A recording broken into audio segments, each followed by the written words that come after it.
चीन की सीमा पर हमारे जवानों का जोश हाई है। गलवान में हमारे जवान गश्त कर रहे हैं, हॉकी और क्रिकेट खेल रहे हैं, तैयारी भी जबरदस्त चल रही है। आपको दिखाते हैं एलएसी से यानी लाइन ऑफ एक्चुअल कंट्रोल से आज तक की सुपर एक्सक्लूसिव रिपोर्ट।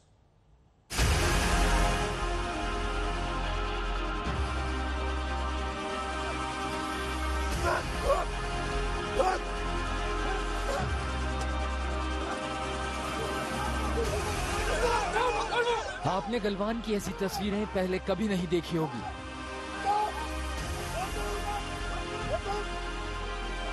पेंगोंग की इस जम चुकी झील पर यूं आइस हॉकी खेलते जवानों को आपने पहले कभी नहीं देखा होगा।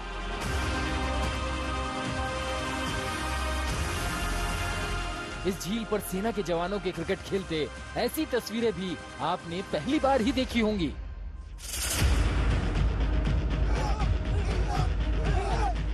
इन तस्वीरों का मतलब तो आप भी समझ ही रहे होंगे। साफ संदेश है, सीमा पर जोश हाई है, हमारे जवानों की मुस्तैदी जबरदस्त है, दुश्मनों का जवाब देने की तैयारी मुकम्मल है।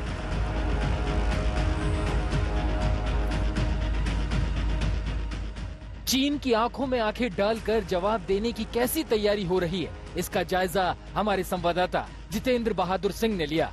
जरा देखिए, चीन की हिमाकत का जवाब देने के लिए आईटीबीपी के हमारे जवान किस तरह रात दिन मेहनत कर रहे हैं।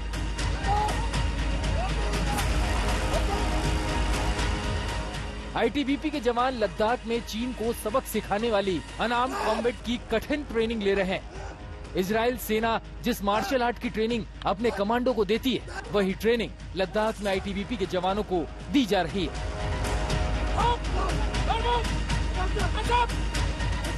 इसे कर्व मागा आर्ट कहा जाता है, जिसमें बिना हथियार जवानों को धराशाही करना सिखाया जाता है।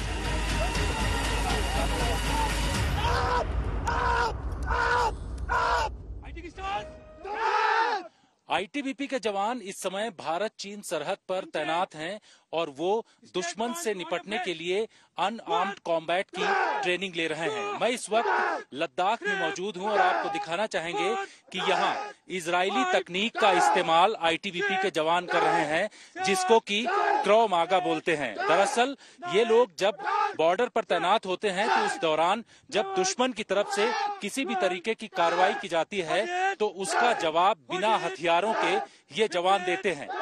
मकसद ये है कि किसी भी तरीके का हथियार का इस्तेमाल न करके उन दुश्मनों को रोकना।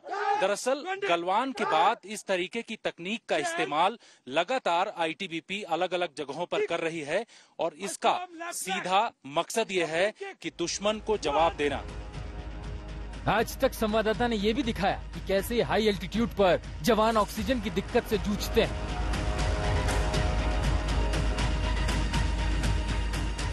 इस ट्रेनिंग में जवानों को हाइपो बैग के इस्तेमाल की ट्रेनिंग दी जा रही है।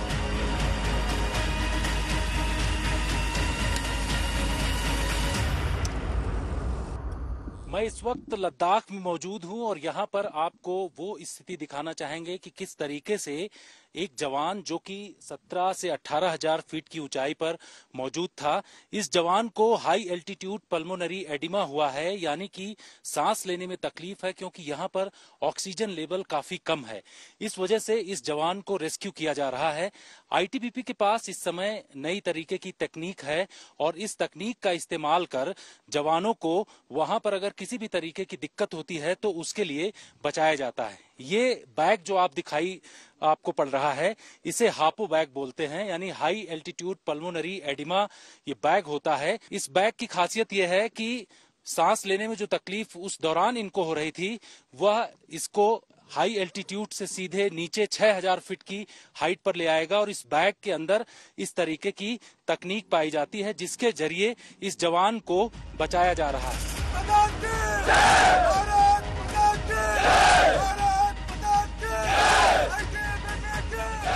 ये तस्वीरें आश्वस्त करती हैं कि हमारी सरहद सुरक्षित है और चीन से चिंता करने की कोई जरूरत नहीं है।